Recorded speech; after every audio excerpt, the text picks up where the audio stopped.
खुदावंत के पवित्र वचन में आप सबका स्वागत है। और खुदावंत में हम सब आप दुआ करते हैं कि सही सलामत होंगे। और खुदावंत का बड़ा फजल है हमारे सबनों के ऊपर, उसने आज तक हमें संभाल कर रखा है। तो आइए हम आज के इस प्रोग्राम को शुरू करने से पहले दुआ में जाए। अनुग्रह के स्वर्गीय परमेश्वर का धन्यवाद करते हैं, क्योंकि तू भला परमेश्वर, स्तुति के योग्य परमेश्वर है। सारा इज्जत और जलाल प्रभु जी तेरे नाम को मिले। हमारा आज की इस आराधना को प्रभु जी अपने घर में स्वीकार करिए। मैं तेरे से निवेदन करता हूँ कि जितने भी लोग आज इस वचन को सुने, सबके सब पिता परमेश्वर आशीष पाएं, और जो लोग इसके बाद भी सुने वो भी पिता परमेश्वर तेरे से आशीष पाएं। तो धन्यवाद करता हूँ प्रभु जी तेरी महान कृपा के लिए जो तूने हमारे सबनों के ऊपर की है, कि आज तक हमें संभाल कर रखा है। मेरे खुदा तू भला परमेश्वर है, स्तुति के योग्य परमेश्वर है। सारा इज्जत और जलाल हम तेरे नाम को देते हैं। आमीन आमीन।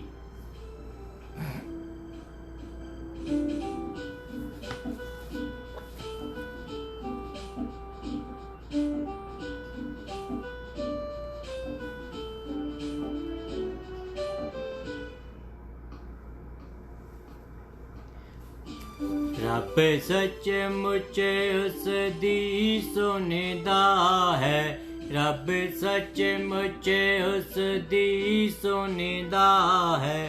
तू वाह जो उस तो मंगदा है, तू वाह जो उस तो मंगदा है। अपने असेरा नू खुदा आखिर न कदे समझेगा। अपने असेरा नू खुदा आखिर न कदे समझेगा। मुसीबत दे विच फसया, मुसीबत दे विच फसया। दुख यारा दुख विच तसया, दुख यारा दुख विच तसया। काला से देवे का खुदा लंदी मैनू बख्शेगा। काला से देवे का खुदा बुलंदी मैनू बख्शेगा। खुदा देना दिए जुबां, खुदा देना दिए जुबां। बद के हुंदी है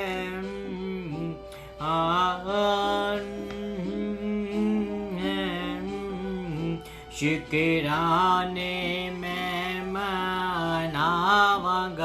बजुर्गी उस दी गावांगा। शुकराने में मनावांगा। बजुर्गी उस दी गावांगा।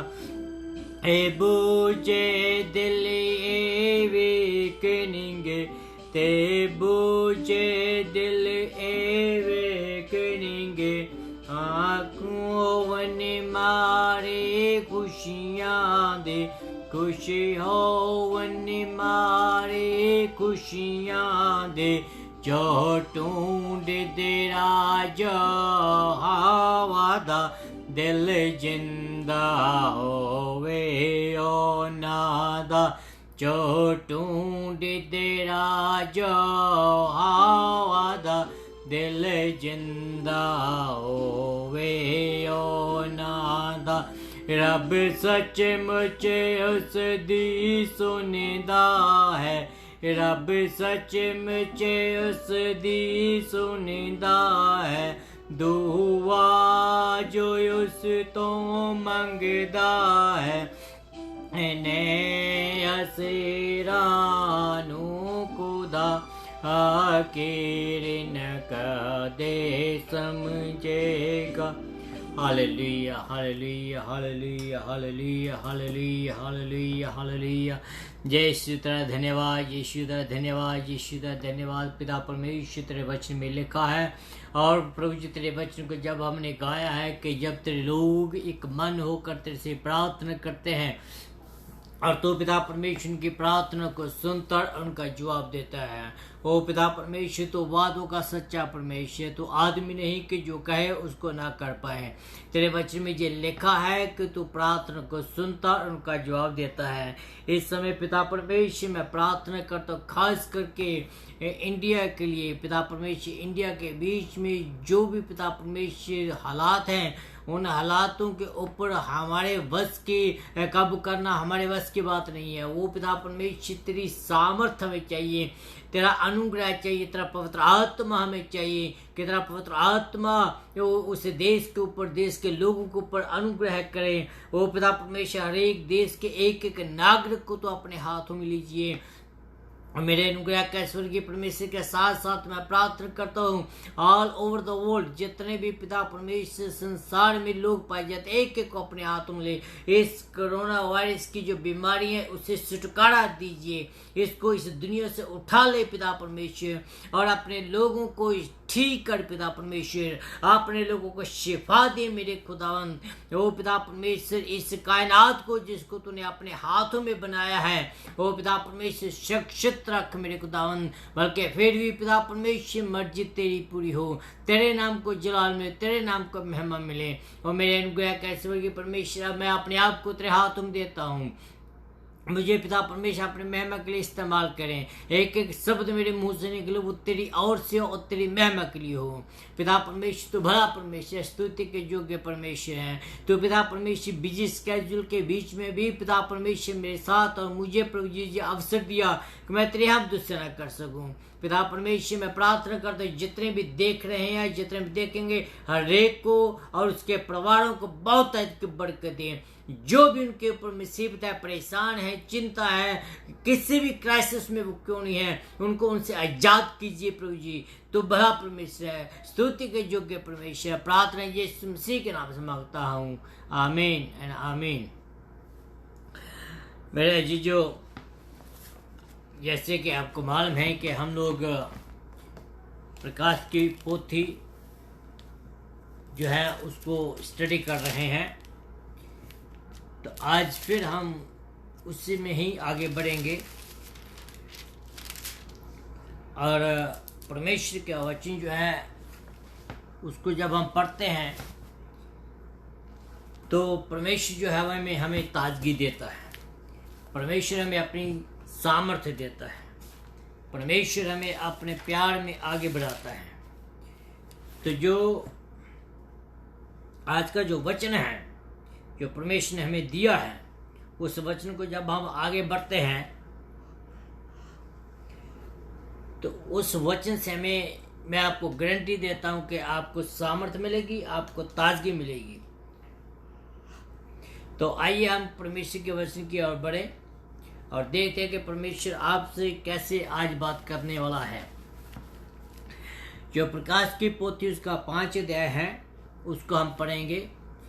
और ये जो वचन है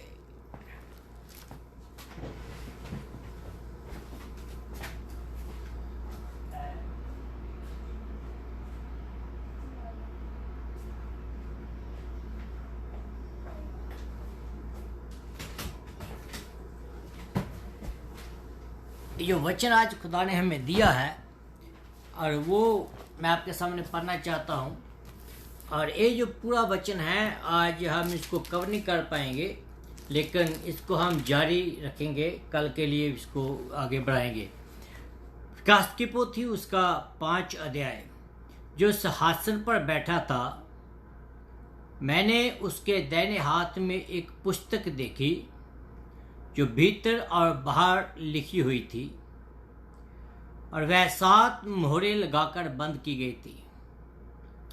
फिर मैंने एक बलवंत स्वर्गदूत को देखा जो ऊंचे शब्द से ये प्रचार करता था, इस पुस्तक को खोलने और उसकी मोहरें तोड़ने के योग्य कौन है।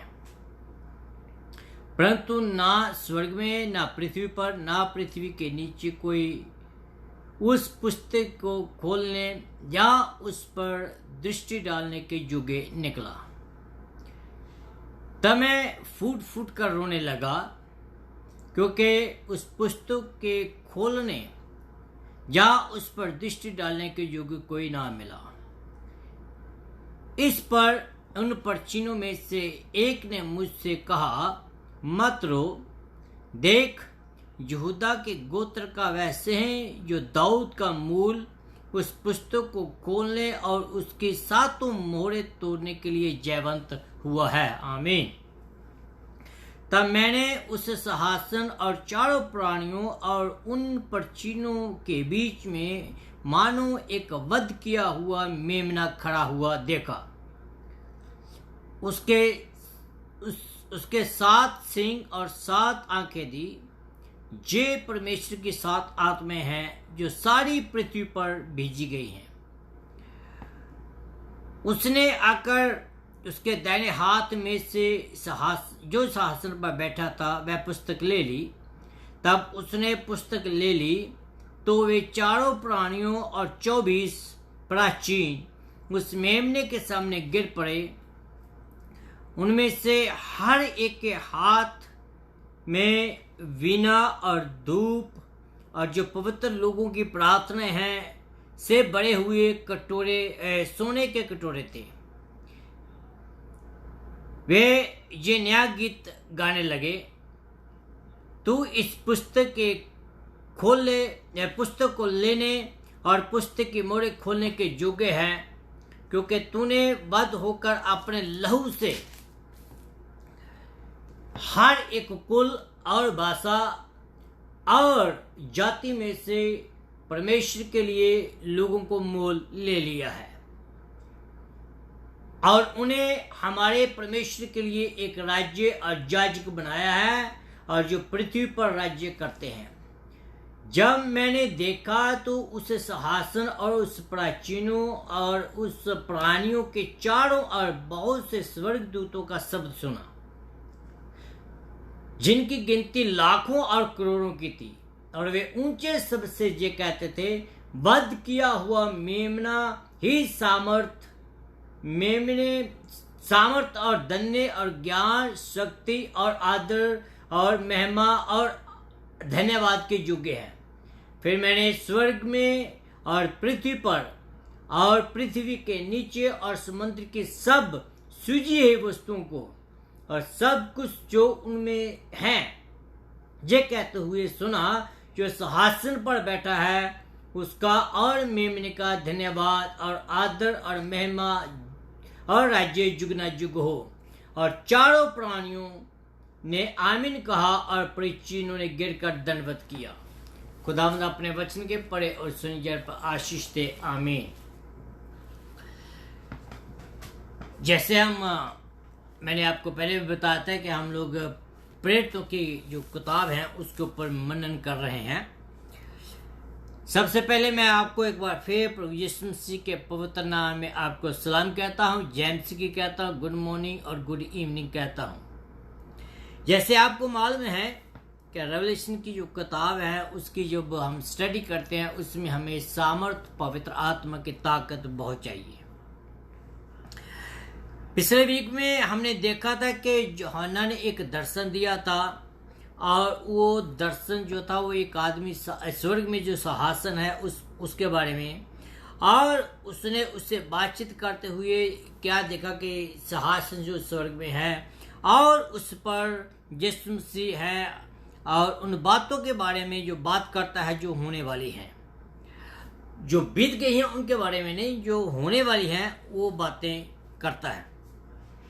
आज हमें 5वें अध्याय की जब स्टडी शुरू करेंगे, यहाँ एक किताब के बारे में बात चल रही है। वहाँ एक किताब है और उस किताब के बारे में बात चल रही है। इसके बारे में और भी तो बहुत सारी बातें होंगी जो हम आपको आगे जाकर बताएंगे।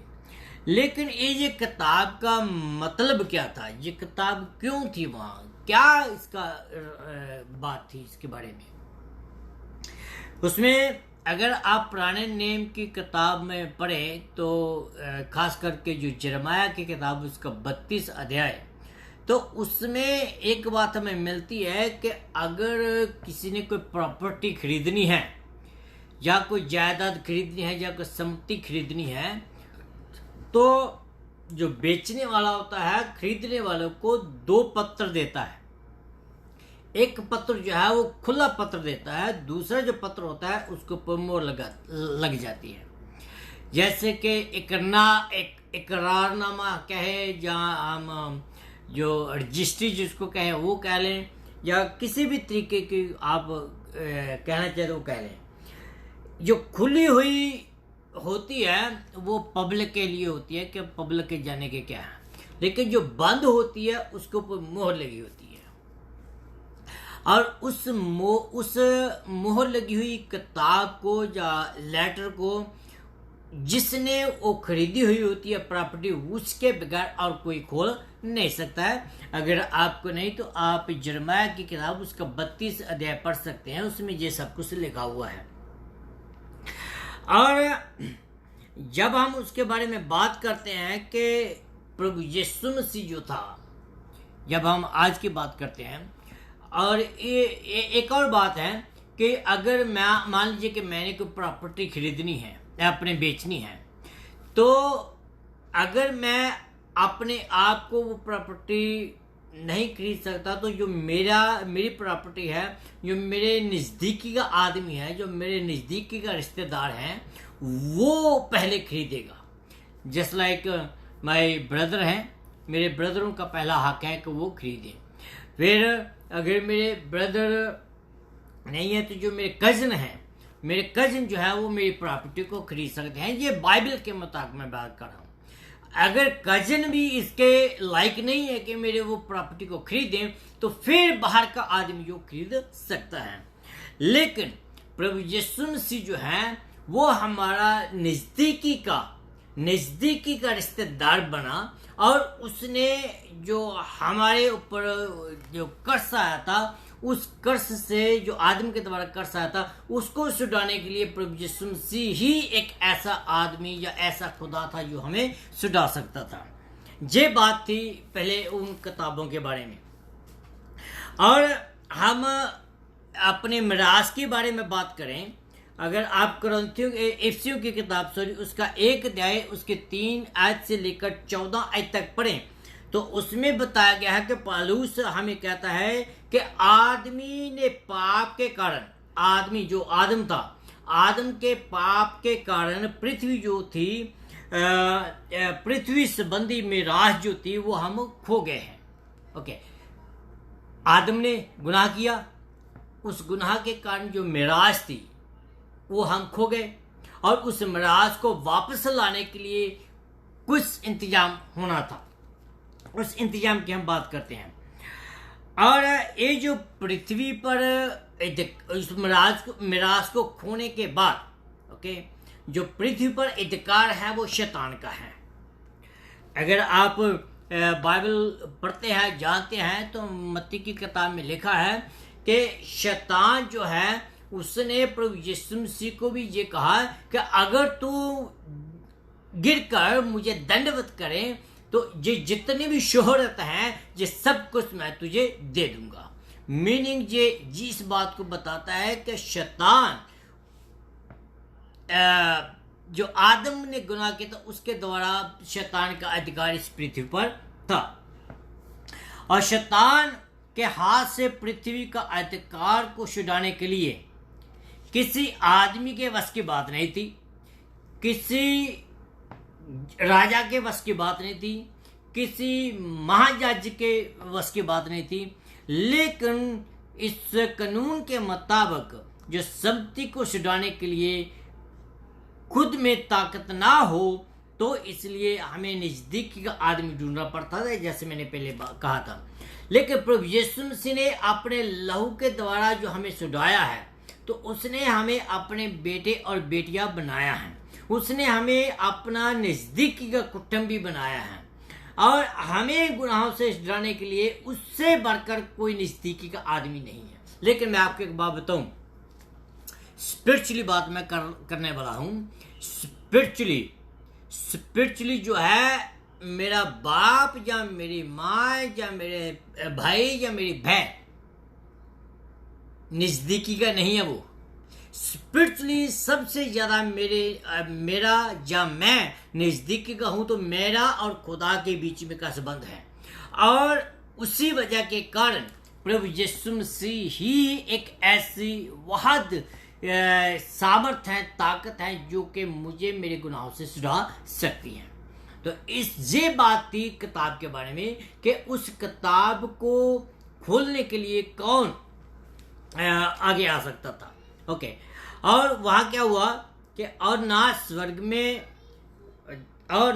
में ना पृथ्वी पर और ना पृथ्वी के नीचे। स्वर्ग में कौन है? दूतों के बीच में इतनी ताकत नहीं है कि उस किताब को खोल सके।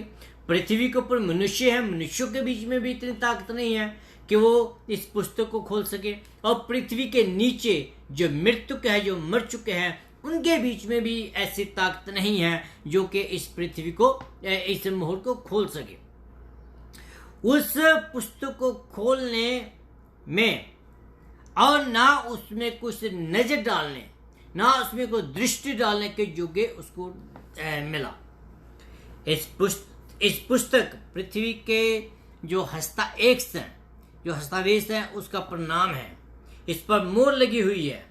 इस पृथ्वी को वश में करने का काम भविष्य में होगा, अभी हुआ नहीं, भविष्य में होगा।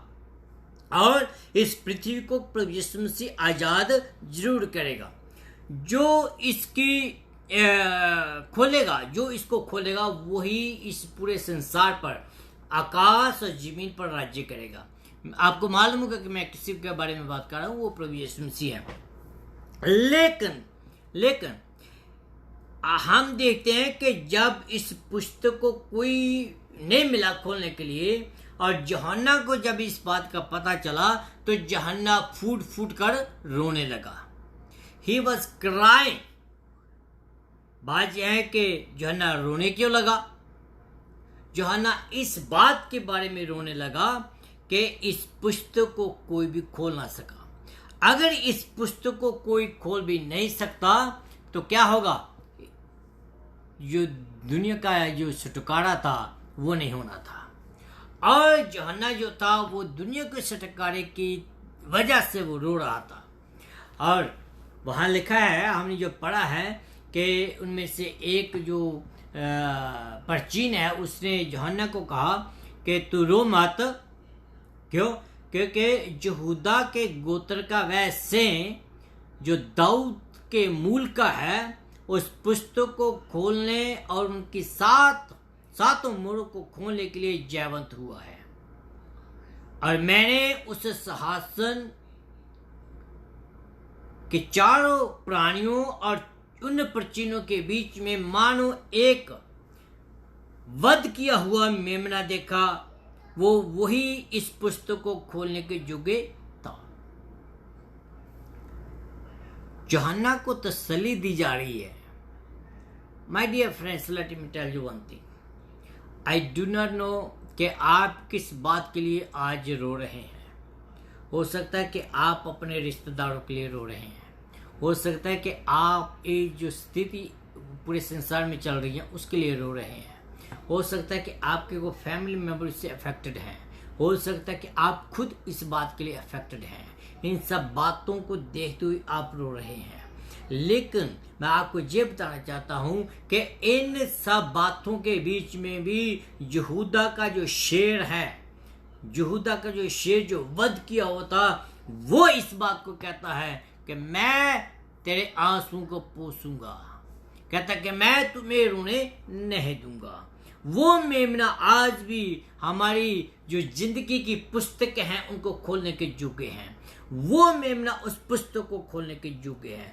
परमेश्वर का मेमने के बारे में हम कुछ बातें देखेंगे। परमेश्वर के मेमने के बारे में पहली बात वहां बताई गई है कि जो परमेश्वर का मेमना है वो वध किया हुआ है। कहता एक वध किया हुआ मेमना, मीनिंग कि वो अभी भी दुखों के निशान अपने पर ली हुई है। हमारे गुनाहों के निशान, हमारी परेशानियों, हमारी चिंताएं वो जो अपने ऊपर लिए हुए है। फिर दूसरी बात वो कहता है कि मेमना खड़ा है, बैठा नहीं है, मेमना खड़ा है। और इसका मीनिंग क्या है कि प्रभु यीशु मसीह के पुण्य स्थान को बताता है कि वो जीवित है, वो बैठा हुआ नहीं है। वो परमेश्वर का मेमना जो है वो जीवित है। और परमेश्वर के पुण्य स्थान के जो हम पढ़ते हैं तो बाइबल की एक प्रमुख शिक्षा है। अगर प्रभु यीशु मसीह जीवित ना होते तो मसीहत जो है वो ना होती। प्रभु यीशु मसीह के जीवित होने से ही ये मसीहत चली है। और मसीहत की मेन और स्ट्रॉन्ग शिक्षा यही है कि प्रभु यीशु मसीह जीवित है, वो मरा हुआ नहीं है। हम यही कहते हैं कि उसकी कब्र खाली है। तो वो कहता है कि वो खड़ा है, बैठा नहीं है। फिर तीसरी बात कहता है कि मेमने के 7 सींग थे। 7 सींग मीन साम्राज्य, प्रतिज्ञा, ताकत और ये बातें जो हैं उसके बारे में बताते हैं। अगर आप यशायाह की नबी की किताब पढ़े तो उसकी बातें उसके बारे में बताया कि उसकी सामर्थ्य क्या क्या है। फिर चौथी बात कहता है कि मेमने की 7 आंखें हैं। आंखें मीन्स अंतर्दृष्टि, ज्ञान और अलग अलग बातें। परमेश्वर जो है इट मीन्स के उसकी 7 आंखें मिल के वो आपके हालातों को देखता है, मेरे हालातों को जानता है। शायद मैं अपने बच्चों से, अपनी घरवाली से कुछ बात छिपा सकता हूँ, लेकिन मैं जो भी करता हूँ दिन में, जो भी मैं सोचता हूँ दिन में, मैं परमेश्वर से कभी भी छिपा नहीं सकता। अगर मैं छिपाने की कोशिश भी करता हूँ तो मैं ऐसा कर ही नहीं सकता। I do not have ability to hide anything from the Lord, because every ability that God has given to me is belong to Him. जो कुछ भी मेरा है, जो कुछ भी खुदा ने मुझे दिया है, it's all belong to the Lord Jesus Christ. Why?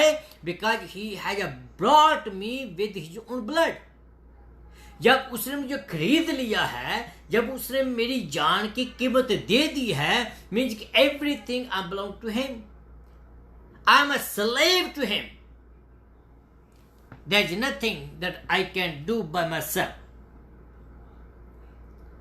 फिर हमारा उद्धारकर्ता बलिदान किया हुआ है, वह सामर्थी है, प्रगतिशील है और पूर्ण है, सब बातों का ज्ञान रखता है। वो किताब को लेने के योग्य ठहरा। जब उसने किताब को लिया तो चारों प्राणी 24 प्राचीन उस मेमने के सामने दंडवत करते हैं और उसके सामने गिर जाते हैं। और गिर के क्या करते हैं, वो वहां एक गीत गाते हैं, प्रेज एंड वर्शिप करते हैं, ग्लोरी टू गॉड, हालेलुया, होशाना के गाने गाते हैं। और वो गीत क्या था, उसका गीत का मुख्य जो था वो छुटकारे का विषय था उसका, और उसके बारे में गाने लगते हैं। और पृथ्वी के राज्य जब आएगा, पृथ्वी यही हमारा विषय होगा। जब हम इस दुनिया पर प्रभु यीशु मसीह के साथ होंगे, छुटकारे का विषय होगा, हालेलुया के गीत होंगे, होशाना के गीत होंगे। कहता है कि स्वर्गीय उपासना, अगर 8वें अध्याय में 8वें पद में आप देखें तो वहां लिखा है, मनुष्य और स्वर्गदूत दोनों परमेश्वर की उपासना करने लगे। दोनों परमेश्वर की उपासना करने शुरू कर दिए हैं। उद्धारकर्ता परमेश्वर की उपासना करते हैं। पहली बात 9वें पद में हम देखते हैं, उपासना का महान गीत जो है, जब जो गा रहे हैं उसमें गायक जो है इस बात को दर्शाते हैं कि उन लोगों को कहाँ से उसने खरीदा, कैसे खरीदा। जो गायक है, गायक छुटकारे का गाना गाते हैं। गायक जो इस बात को गाने के द्वारा इस बात को दर्शाते हैं कि परमेश्वर ने हमें कहाँ से मोल लिया, कैसे मोल लिया। और जहाँ और भी लिखा है कि वहाँ हर एक कुल, हर एक भाषा और लोग और जाति में से परमेश्वर के लिए मोल लिए गए थे। इस दुनिया में इस पृथ्वी पर हम भेदभाव कर सकते हैं। इस दुनिया में हम एक दूसरे के साथ ईर्ष्या कर सकते हैं, एक दूसरे के साथ हम दुश्मनी कर सकते हैं, एक दूसरे से बातें छिपा सकते हैं, लेकिन परमेश्वर ने हर एक कुल से, हर एक जाति से, हर एक धर्म से, हर एक भाषा के लोगों में से लोगों को अपने लिए मोल लिया, ताकि वो जो भेदभाव इस पृथ्वी पर है उसको वो मिटा डाले। परमेश्वर जो है वो किसी का भी भेदभाव नहीं करता है। परमेश्वर किसी का पक्षपात नहीं करता। ऐसा नहीं है कि मैं मसीह परिवार में जन्मा हूं तो मेरे लिए खास कोई परमेश्वर की दया है। नहीं, खास दया उसके लिए है जो अपने जीवन में प्रभु यीशु मसीह को पर्सनली, व्यक्तिगत तौर पर प्रभु यीशु मसीह को कबूल करते हैं। उसके लिए खास ब्लेसिंग है, कोई भेदभाव नहीं है।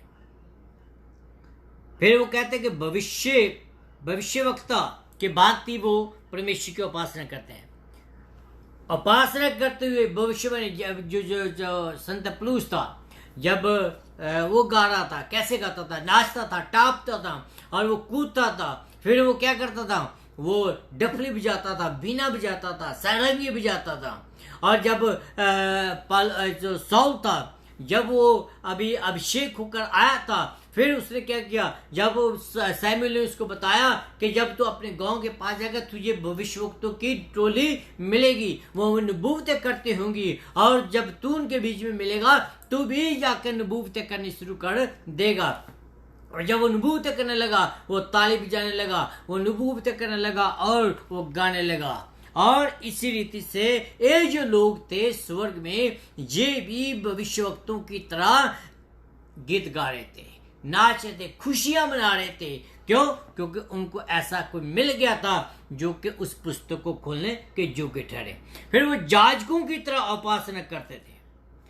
याजकों की तरह में कैसे? जब याजक मंदिर में जाते हैं, क्या खाली हाथ जाते हैं? वो याजकों के हाथ में एक दूब का भरा हुआ कटोरा होता है, और वो जब वो सोने का कटोरा लेकर जाते हैं और वहां जाके इंसेंस जलाते हैं, और परमेश्वर को इंसेंस से खुशी होती है। जहां भी स्वर्ग में याजकों की एक मंडली है।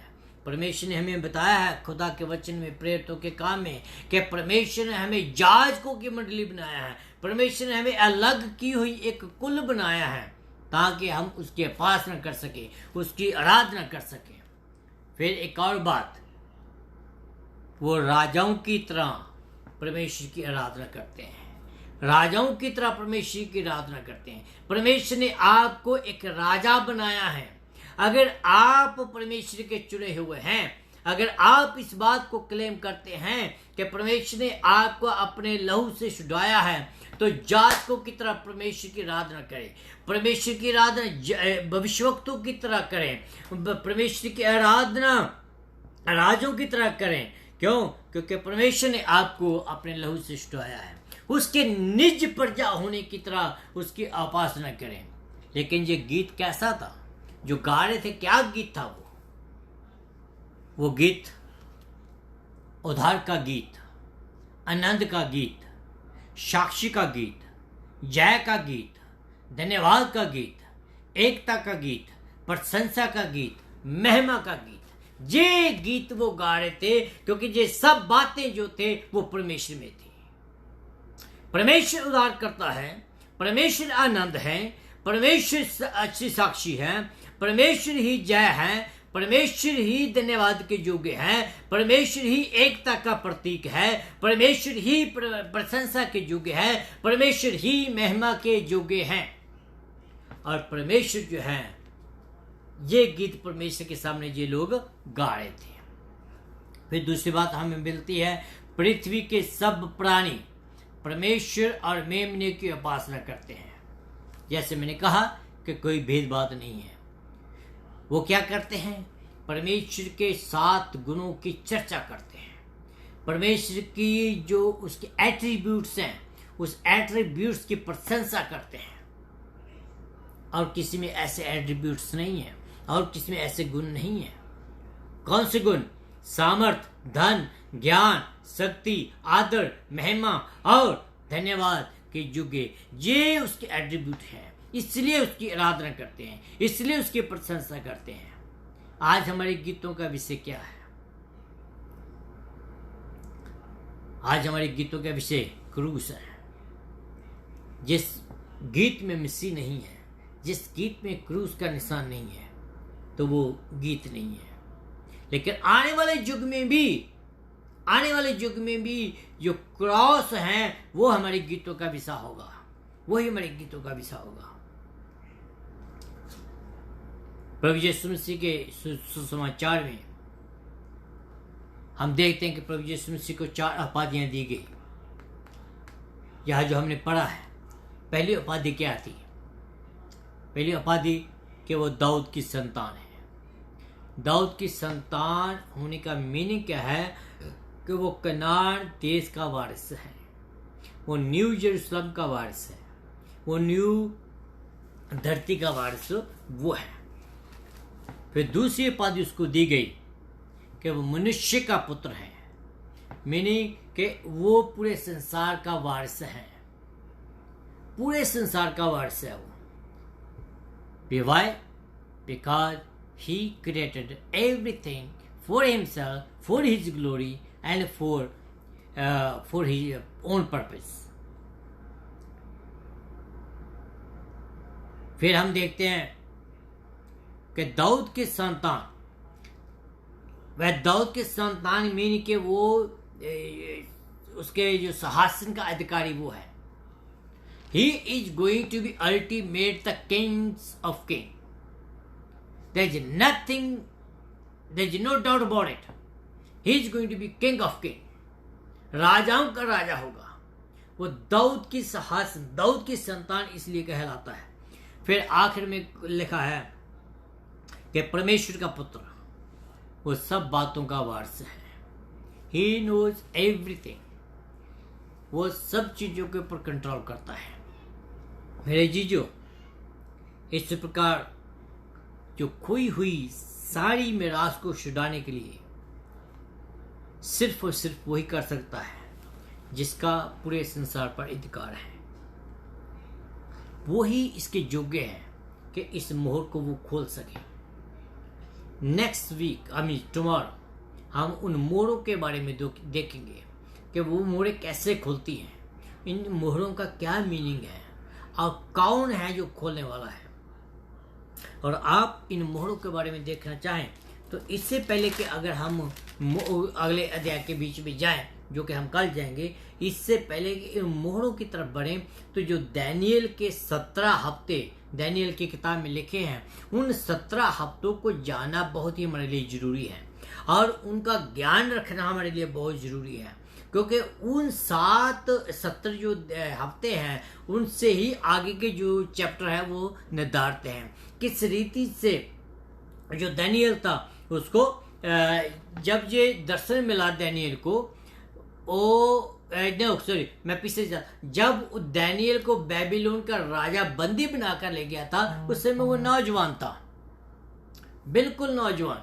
और जब उसको ये दर्शन मिला उस समय वो 68 का था, वो बुजुर्ग हो चुका था। और इन सब बातों को जो कैलकुलेट करें, वो 70 जो हफ्ते हैं उनके बारे में हम बातचीत करेंगे, वो कल हम बातचीत करेंगे। लेकिन मैं आपसे ये निवेदन करता हूं कि इन बातों को समझने के लिए, इन बातों को अंडरस्टैंड करने के लिए आप जो है वो रेवलेशन की किताब उसका 6 अध्याय कल जरूर पढ़िएगा। और कल हम जब इसके बारे में देखेंगे, इसमें बहुत सारी गहरी बातें हैं इसके बारे में। इसके बीच में घोड़ों के बारे में बातें आती है और उन घोड़ों का क्या मीनिंग है, उन रंगों का क्या मीनिंग है, क्यों उनके रंग ऐसे बताए गए हैं, ये सब बातें हम जो है नेक्स्ट वीक करेंगे। लेकिन इससे पहले कि मैं आपको अलविदा कहूँ आज, तो आइए हम सब मिलकर एक बार फिर अपने दुआ में जाए। उस दुआ में खास करके हम दिल्ली के हालातों को और इंडिया के हालातों को मद्देनजर रखें और जहाँ के अमेरिका के हालातों को भी मद्देनजर रखें, क्योंकि ये जो बीमारी है इसको जीतने के लिए हमें जयवंत जो है उसकी जरूरत है। वो जयवंत मैं नहीं हूं, वो जयवंत आप नहीं हो, वो जयवंत यीशु मसीह है और उसकी महिमा के द्वारा हम जयवंत हुए हैं। हम अपनी सामर्थ्य से नहीं, हमारे भी कुछ नहीं है। तो आइए हम अपने सिर को झुकाएं और दुआ में जाएं और एक मन होकर दुआ करें। बाइबल में लिखा है कि या 2 या 3 उसका नाम लेकर प्रार्थना करते हैं तो खुदावंद खुदा जो है, महिमा के योग्य खुदा जो है, वो जो जयवंत खुदा है, जो सिंहासन पर बैठा हुआ है, जो पुस्तक को खोलने के योग्य हैं, वो हमारी प्रार्थना को सुनकर जवाब देता है। वो हमें अपने पास लगाता है, वो हमें छुटकारा देता है। तो आइए हम इस छुटकारे के लिए प्रार्थना करें। Hallelujah, hallelujah, hallelujah, hallelujah, hallelujah. मेरे यीशु तेरा धन्यवाद, यीशु तेरा धन्यवाद, यीशु तेरा धन्यवाद इन बातों के लिए। धन्यवाद हो पिता परमेश्वर इस अध्ययन के लिए जो तूने आज हमें दिया है, इस बाइबल स्टडी के लिए तेरा धन्यवाद करता हूँ। ओ पिता परमेश्वर मैं तेरा धन्यवाद करता हूँ कि हमें इस बात के बारे में नॉलेज हो चुका है कि कौन है जो इन पुस्तकों खोलेगा और इन पुस्तकों को क्या मीनिंग है। और मेरे अनुग्रह का स्वर्गीय परमेश्वर तेरा धन्यवाद करता हूँ तेरे इन साइड वचन के लिए जो तूने आज हमें दिए हैं। मेरे खुदा इस बात को हम जानते हुए कि तू जयवंत खुदा है और प्रभु जी तेरे में हम भी जयवंत हैं। तेरे वचन में लिखा है कि जो कुछ तो पृथ्वी पर बांधो आकाश पर बांध दिया जाएगा। सचमुच पिता परमेश्वर इस अधिकार को इस्तेमाल करते हुए हम इंडिया और अमेरिका और जितने भी पूरे देश हैं उन सबों से इस जो कोरोना वायरस की ताकत को हम बांध देते हैं। यीशु मसीह के नाम से हम उसको डांट देते हैं और यीशु मसीह के नाम से हम उसको हुक्म देते हैं कि इस संसार को छोड़कर चला जाए। ओ पिता परमेश्वर फिर भी मर्जी जो है तेरी पूरी हो। हम जानते हैं कि तेरी मर्जी तेरे लोगों के लिए खराब नहीं बल्कि अच्छी है, हमारे भविष्य के लिए अच्छी है। तो पिता परमेश्वर अपनी मर्जी को हमारे प्रकट कीजिए। मेरे खुदा मैं प्रार्थना करता हूँ प्रेसिडेंट ट्रंप के लिए और उसकी जितनी कैबिनेट हैं, ओ पिता परमेश्वर जो भी डिसीजन लेती हैं इस बीमारी से निपटने के लिए, वो प्रभु जी तेरे में होकर लें। मेरे अनुग्रह के ईश्वर की परमेश्वर इंडिया में जो हालात बहुत बिगड़ चुके हैं उस हालातों को पिता परमेश्वर कंट्रोल में करना उनके बस की बात नहीं। प्रभु जी तू अपनी सामर्थ्य दिखा, अपने लोगों को पिता इंडिया के लोगों को प्रभु जी तेरे सामने घुटने टेकने सिखा ताकि लोग प्रभु जी दीन होकर तेरे से प्रार्थना करें। ओ पिता परमेश्वर तेरे वचन में लिखा है कि जब तेरे लोग दीन होकर मेरे सामने प्रार्थना करें, अपने पापों का पश्चाताप करें, तेरे सामने घुटने टेके, तब तू उनकी प्रार्थना को सुनता, तब तू उनके देश को हील करता, तब तू उनके लैंड को हील करता, तब तू उनकी शरीरों को हील करता। मेरे अनुग्रह का ईश्वर की परमेश्वर हमारी ये विनती है कि प्रभु जी उस देश के ऊपर तेरा अनुग्रह हो, उस देश को तो हील कर। मेरे अनुग्रह का ईश्वर की परमेश्वर तू बड़ा परमेश्वर है, स्तुति के योग्य परमेश्वर है। सारा इज्जत और जलाल प्रभु जी तेरे नाम को मिले। प्रार्थना को सुना इसलिए तेरा धन्यवाद हो, यीशु मसीह के नाम से मांगता हूँ, आमीन एंड आमीन। खुदावंद आप सबको बरकत दे। फिर कल मिलेंगे 8 बजे और खुदावंद के हम वचन में से फिर सीखेंगे और तब तक खुदावंद आपको बहुत बरकत दे, आमीन।